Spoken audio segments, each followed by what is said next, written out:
కాలంతో పోటీ పడి జీవిత పరుగులు తీస్తారు వాళ్ళు. నిమిషాలతో కాదు సెకండ్లతో పోటీ పడతారు. వాళ్ళ ఉపాధి నగరాలకే పరిమితం.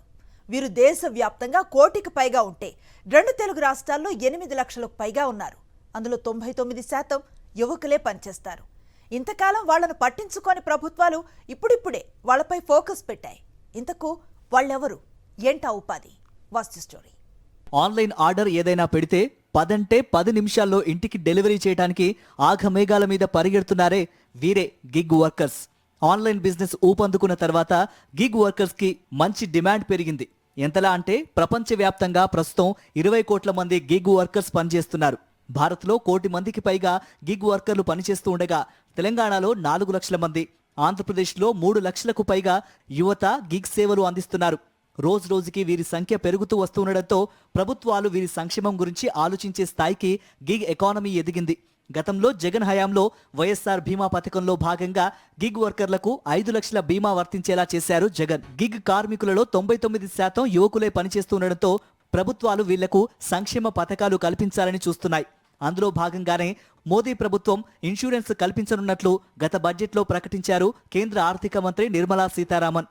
తెలంగాణలో కూడా రేవంత్ రెడ్డి ప్రభుత్వం గిగ్ కార్మికుల భద్రత కోసం చట్టం తీసుకురావాలని చూస్తుంది.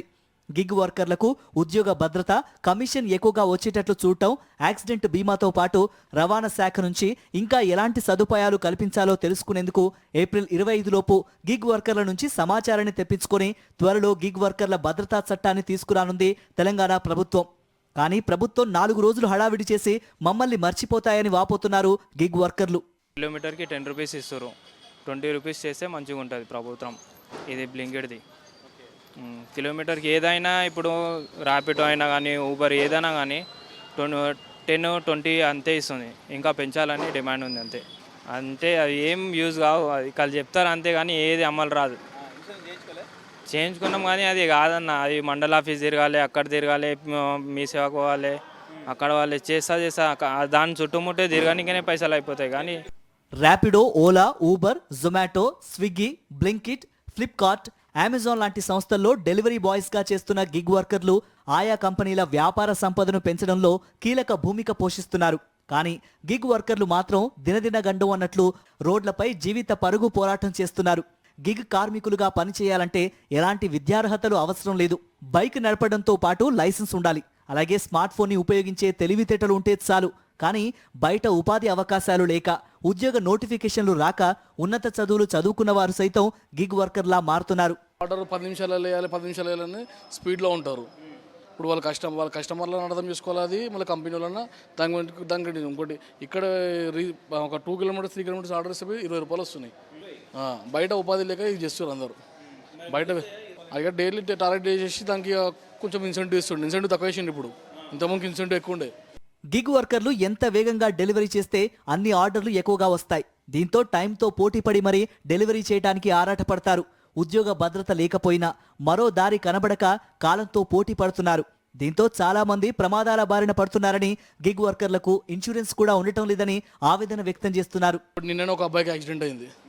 ఇక్కడనే యాక్సిడెంట్ అయింది. కొత్త బండి తెచ్చుకున్నాడు. రీసెంట్ ఎక్కిండు. 1 వీక్ అవుతుంది. యాక్సిడెంట్ అయింది. ఇన్సూరెన్స్ లేదా పిల్లానికి. ఇప్పుడు సర్జరీ చేయాలంట. అది సిగ్నల్ పడ్డది. పిల్లాడు కరెక్టే పోతుండు. మన పిల్లంతా సిగ్నల్ ఉంది. కరెక్ట్ సిగ్నల్నే పోతుండు. అక్కడ రెడ్ సిగ్నల్ ఉన్నాక R15 మీద స్పీడ్ వచ్చి కుదిచ్చినాను వేరే పర్సన్. ఇప్పుడు రెస్పాన్సిబిలిటీ ఎవరు? ఇప్పుడు మేమందరం డబ్బులు వేసుకుని ఇస్తున్నాం ఆయనకి. బయట ఉపాధి లేక ఇది చేస్తున్నారు అందరూ. కొందరు మాత్రం గిగ్ వర్కర్లా పనిచేసి గవర్నమెంట్ జాబుకు ఏమాత్రం తగ్గకుండా సంపాదిస్తూ కుటుంబాన్ని ఆదుకోగలుగుతున్నామని, కానీ ఈ పని ఎన్ని రోజులు చేస్తామో తెలియని పరిస్థితి అని చెబుతున్నారు. వీక్లీ 10,000 వస్తాయి. అన్ని మన ఖర్చులు పోయి, పెట్రోల్ పోయి, మా మంత్లీ 40,000 ఎక్కడ వెళ్ళినట్లా గవర్నమెంట్ జాబ్తో సమానం వస్తున్నాయి. కానీ ఎక్కువ రోజులు దీన్ని చేయలేము. ఎందుకంటే బ్యాక్ పెయిన్ వస్తుంది కాబట్టి కొన్ని రోజుల వరకు అయితే ఉపయోగపడుతుంది. ఇది గవర్నమెంట్ జాబ్ లాంటిదే. గిగ్ వర్కర్ల హక్కుల కోసం పోరాడే సమయం కూడా గిగ్ వర్కర్లకు లేదు. ఆ పోరాడే సమయంలో 4 ఆర్డర్లు డెలివరీ చేయొచ్చన్న ఆలోచనతో ఉన్నారు. గిగ్ వర్కర్ల కష్టంతో కోట్లకు పడగలెత్తుతున్న యాజమాన్యాలు వీరి సేఫ్టీ కోసం కూడా ఆలోచిస్తే బాగుండు అనే వాదనలు ఉన్నాయి. ఇప్పుడు తాజాగా ప్రభుత్వాలు సైతం వీరి కష్టాన్ని గుర్తించడంతో గిగ్ వర్కర్ల బతుకులు మారతాయని ఆశిస్తున్నారు.